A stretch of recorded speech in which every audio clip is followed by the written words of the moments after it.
சிவா திருச்சிற்றம்பலம். தென்னாடுடைய சிவனே போற்றி, எந்நாட்டவர்க்கும் இறைவா போற்றி. நமச்சிவாய வாழ்க, நாதன் தாள் வாழ்க. இமைப்பொழுதும் என் நெஞ்சில் நீங்காதான் தாள் வாழ்க. ஈர்த்து என்னை ஆட்கொண்ட எந்தை பெருமான், நம் பெருமான் சிவபெருமான் திருவடிகளை மனம் மொழி மெய்களாலே வணங்கி, எம் பெருமக்கள் நாயன்மார்களுடைய பொன்னார் திருவடிகளை இதய கமலத்தில் வைத்து போற்றிக்கொண்டு, எனது அருட்குருநாதர் தெய்வ தமிழிசை செல்வர் திருமுறை கலாநிதி வே சுந்தரமூர்த்தி தேசிகரையாவுடைய திருவடிகளை நீல நினைந்து, திருமுறை செந்நெறிக்குள் என்னை ஆற்றுப்படுத்திய அடியார் பெருமக்களது திருவடிகளையும் வணங்கிக் கொண்டு, மற்றும் அடியார் பெருமக்களது திருவடிகளையும் வணங்கிக் கொண்டு, பெரும் பற்ற புலியூரானை பேசாத நாள் எல்லாம் பிறவாத நாளே என்ற அருள் சிந்தனையில் இன்றைய தினம் நாம் சிந்திக்க இருப்பது அருள் தரும் திருநாவுக்கரசு பெருமானார் திருவடிகள் போற்றி போற்றி. திருநாவுக்கரசு பெருமானார் அருளிச் செய்த தேவாரம் 5வது தமிழ் வேதம் திருக்குறுந்தொகையில் திருமணஞ்சேரி என்ற பதியிலே அருளிய ஒரு அற்புத பாடலை சிந்திப்பதற்கு சிவபெருமான் இன்று நமக்கு திருவருள் வழங்கியிருக்கிறார். தெரிந்த அளவில் இந்த பதிகத்தை சிந்திப்போமாக. திருச்சிற்றம்பலம். பட்ட நெற்றியர் பாய்புலி தோலினார், பட்ட நெற்றியர் பாய்புலி தோலினர் நட்ட நின்று நவில்பவர் நாள்தோறும், நட்ட நின்று நவில்பவர் நாள்தோறும் சிட்டர் வாழ்த்திருவார் மனம் சேரியம், சிட்டர் வாழ்த்திருவார் மனம் சேரியம், வட்டவார் சடையார் வண்ணம் வாழ்த்துமே, வட்டவார் சடையார் வண்ணம் வாழ்த்துமே. திருச்சிற்றம்பலம். இந்த திருமணஞ்சேரி என்ற பதி சிறப்பு வாய்ந்த பதி. இதுக்கு பக்கத்தில் தான் மயிலாடுதுறை. அதிலிருந்து கொஞ்சம் தூரம் போனோடனே மயிலாடுதுறை. இந்த பக்கம் வந்தோம்னா திருத்துருத்தி, திரு குத்தாலம், பந்தனை நல்லூர், திருப்பனந்தாள், இப்படி பட்டீஸ்வரம். இது அப்படியே சுற்றினோம்னா ஃபுல்லாகவே ரொம்ப சிவபெருமான் அங்கே எல்லாம் அதிகமாக இருந்து அருள் பாலித்து வருகின்ற இடம். அதில் குறிப்பாக மயிலாக தவம் இருந்து பரமேஸ்வரனை உமாதேவியை கைப்பற்றிய ஊர் மயிலாடுதுறை. பெண்மயிலாக இருந்து தவம் பண்ணாங்க உமா மகேஸ்வரி. சிவபெருமான் ஆண்மயில் உருவம் எடுத்து அந்த ஊரில் 2 பேரும் ஆடி மயில் ஆடு துறை இருவரும் ஒன்று சேர்ந்தார்கள். அதுக்கு பிறகு இவங்களுடைய திருமணம் எங்கே நடந்ததுன்னா, அந்த திருத்துருத்தி, திரு குத்தாலம், இங்கெல்லாம் பெரிய பெரிய பெரிய பெரிய யாக குண்டங்கள்லாம் தேவர்களும் முனிவர்களும் மகரிஷிகளும் எல்லாரும் சேர்ந்து அங்கே பெரிய பெரிய யாக குண்டங்கள்லாம் வச்சு பெரிய யாகம் வளர்த்தாங்க. அப்படி வளர்த்தாங்க. பரமேஸ்வரனுக்கு எங்கே திருமணம் நடந்ததுன்னா, அந்த திருமணம் நடந்த ஊர் தான் இந்த திருமணஞ்சேரி. இந்த திருமணஞ்சேரிக்கு எங்கள் டிஸ்ட்ரிக்டில் அந்த சுற்று வட்டாரத்தில் இருக்கிற எல்லா டிஸ்ட்ரிக்டில் இருந்தும் அடியார் பெருமக்கள் எங்கே போய் ஜாதகத்தை போட்டு பார்த்தாலும் முதல்ல சொல்கிறது, இவங்களுக்கு அந்த தோஷம் இருக்குது, இந்த தோஷம் இருக்குது, செவ்வாய் தோஷம் இருக்குது, புதன் தோஷம் இருக்குது, ஆக ஏதோ ஒரு தோஷம் இருக்குது. ஆனால் நீங்கள் போக வேண்டிய இடம் எங்கன்னா முதல்ல திருமணஞ்சேரி பெருமானை போய் நீங்கள் வழிபட்டுட்டு வாங்க, திருமணத் தடைகள் எல்லாம் போகும் அப்படின்னு முதல்ல சொல்லுவாங்க. அடியனுக்கு 21 வயசில் இருக்கும் பொழுது என்னுடைய அத்தை, அதாவது இப்போ நான் என்னுடைய கல்யாணம் பண்ணியிருக்கின்ற என்னுடைய மனைவியினுடைய அம்மா, அப்போல்லாம் சிவத்தலங்களை பற்றி எனக்கு எதுவுமே தெரியாது. தெரியாத போதே என்ன ஒரு ஆடி மாதத்தில் கடைசி வெள்ளிக்கிழமை அன்னைக்கு எல்லாரும் கல்யாணமாகாதவங்க எல்லாரும் கன்னி பெண்கள் எல்லாருமே சேர்ந்து கோயிலுக்கு போய் வழிபடுற பழக்கமாக எங்கள் கிராமங்களில் இருந்துச்சு. அப்போ முதல்ல என்னை கூப்பிட்டுட்டு போனது அந்த திருமணஞ்சேரி என்ற சிவாலயத்துக்கு தான் என்னை கூட்டிகிட்டு போனாங்க. அங்கே போய் நான் இப்போ கல்யாணம் பண்ணியிருக்கிற எங்கள் வீட்டுக்காரம்மாவை ஒரு பக்கம் உட்கார வச்சு, என்ன ஒரு பக்கம் உட்கார வச்சு, அங்கே முதல்ல கல்யாண கோல பெருமாளை நான் பார்த்தேன். சிவசிவ முதல் பார்த்த அந்த ஞாபகங்கள் என் மனசை விட்டு நீங்காமல் அப்படியே இன்னமும் இருக்குது. சுவாமி சொல்லுவாங்க, என் மனத்துள் உள்ளான், மனத்தகத்தான், வாக்கின் உள்ளான் அப்படின்னு சொல்லுவாங்க. அது மாதிரி என்னுடைய மனசுக்குள்ளே இருந்துட்டார், என்னுடைய வாக்கிலும் அவர் இப்போ வந்துட்டார். இந்த திருமணஞ்சேரி இந்த பதிகத்தை ஏன் இன்னைக்கு எடுத்தோம்னா, நம்மளுடைய குடும்பத்தில் இருக்கிறவர்கள், இதை கேட்குறவங்க எல்லாருக்குமே மனமாகாமல் இருக்கிறவர்கள் சீக்கிரமாக திருமணம் நடக்க வேண்டும் என்ற ஒரு விண்ணப்பத்தில் தான் அடியேன் இந்த பதிகத்தை எடுத்து இன்றைய தினம் சிவபெருமானுக்கு நமது குடும்பத்தில் இருப்பவர்களுக்கும் நம்மளுடைய இந்த வாட்ஸ்அப் குழுமத்தில் உள்ள உறவினர்களுக்கு திருமணம் விரைவில் நடைபெறவும், நமது அடியார் பெருமக்கள் மனமாகாமல் இருந்தால் சீக்கிரம் திருமணமாகவும் வேண்டி பிரார்த்தனையாக இந்த திருமணம் சேரி என்ற பதியினுடைய பதிகத்தை இன்றைய தினம் நாம் சிந்திப்பதற்கு ஒரு காரணம். இந்த திருமணம் சேரி பெருமானை நம்ம பார்க்க போனோம்னா முதல்ல வாசலில் ஒரு 151 ரூபாய்க்கு ஒரு அர்ச்சனை தட்டு விற்பாங்க, அதை வாங்கணும்.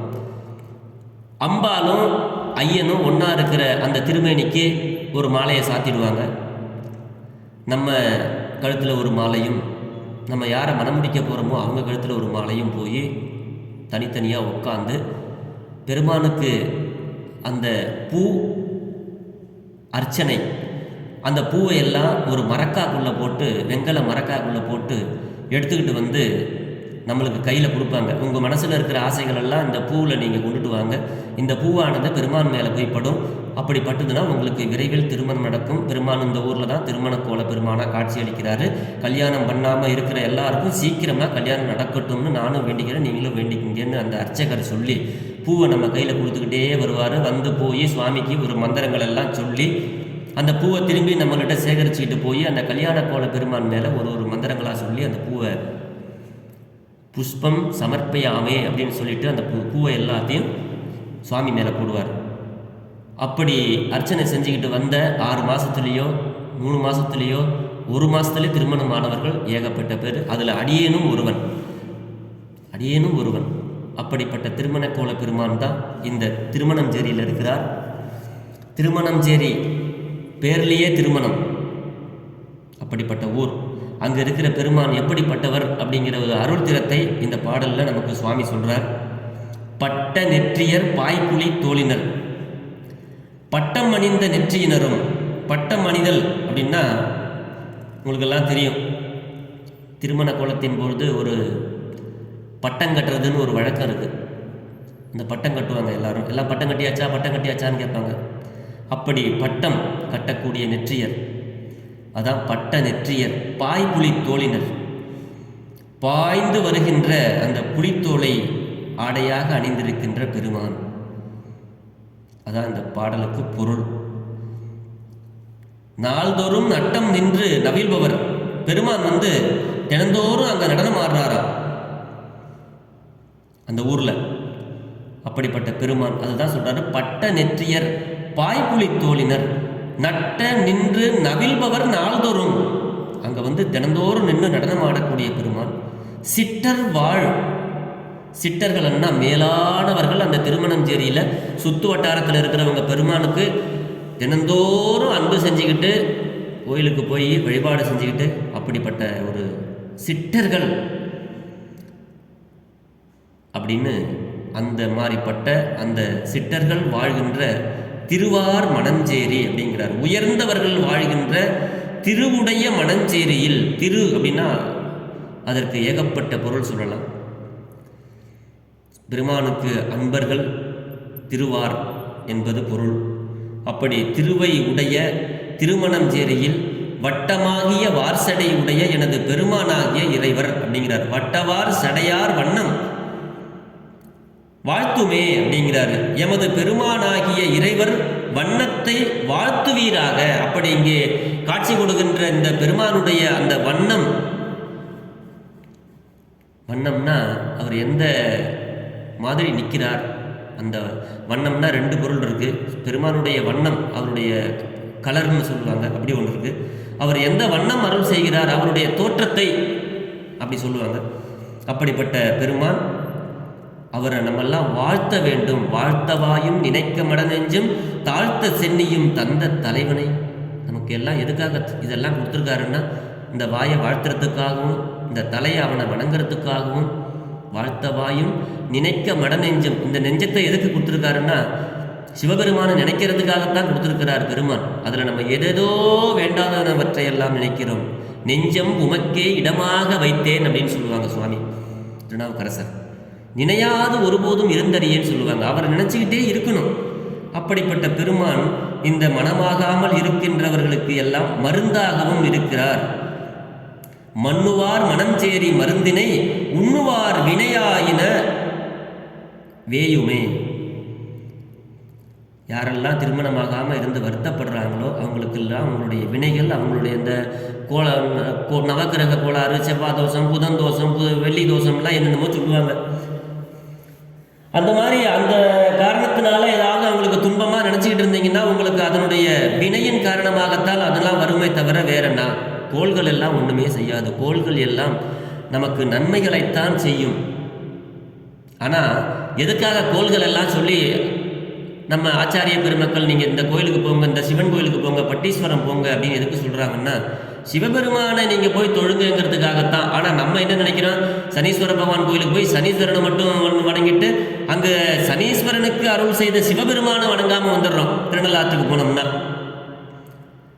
எதுக்காக சொல்கிறாங்கன்னா நீங்கள் சிவபெருமானை நினைக்கணுங்கிறதுக்காகத்தான் கோள்களை ஒரு காரணமாக காட்டி சொல்கிறார்கள். ஏன்னா நன்மையவே செய்யக்கூடியவர் சிவபெருமான். அவர் உங்களுக்கு தீமையை செய்வார் அப்படின்னு சொன்னால் அது சாத்தியமாகாது, சொல்லவும் மாட்டாங்க.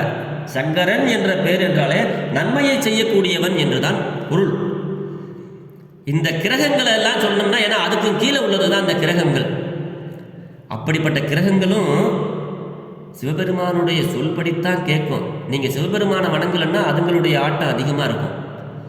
முதலமைச்சருக்கு ஒருத்தர் சொந்தக்காரராக இருந்தால் அவர்கிட்ட இந்த மாவட்டம் வட்டம் இதெல்லாம் போய் அந்த அவர்கிட்ட வாழாட்டாது. ஏன்னா அவர் முதலமைச்சர்கிட்டே நேரடியாக தொடர்பு உள்ளவர்ப்பா. நம்ம ஏதாவது பண்ணோம்னா அவர் சொல்லிவிடுவார், முதலமைச்சர்கிட்ட சொல்லிவிடுவார், அப்புறம் நமக்கு பெரிய துன்பமாகி போகும் அப்படின்னு சொல்லி நம்ம அரசியல்வாதிகள்லாம் பயப்படுவாங்க. அந்த மாதிரி தான் இங்கேயும் இந்த நவகிரகங்கள்லாம் வட்டம் மாவட்டம் இந்த மாதிரி சின்ன சின்ன போஸ்டிங்கில் இருக்கிறதுங்க.